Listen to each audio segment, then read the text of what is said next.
Հիշեցնեմ, որ այսօր դուք դիտում եք Նինոց-Միդայի մշակույթի կենտրոնի և գյուղական ակումբների կողմից կազմակերպված համերգային ծրագիրը,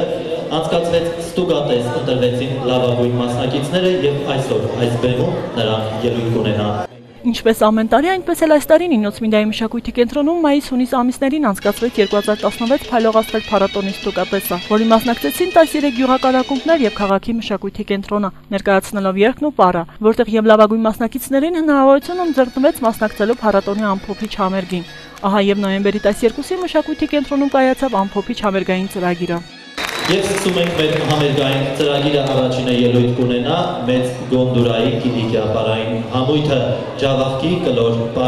պարուսույց Լուսինե Մզիկյան և բոլոր մասնակիցները այսօր առաջին անգամ են բարձրանում մեծ բեմ։ Դիմավոր է Կիլիկիա համույթը։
Նախագիծը, որը կոչվում է Փայլող Աստղեր, նպատակն է գյուղերում ստեղծել երգի պարի համույթներ, որը և թույլ կտա մեր տաղանդավոր երեխաներին կատարելագործել իրենց ունեցած տաղանդը։ Ինչպես նշեցին երգի և պարի մասնագետները, մասնակիցների մեջ կան երեխաներ, ովքեր ունեն համապատասխան տվյալները թե երգի և թե պարի ասպարեզում։ Ուղղակի հարկավոր է նրանց հետ աշխատանք տանել, և հետագայում մենք կունենանք լավ պարողներ ու երգողներ։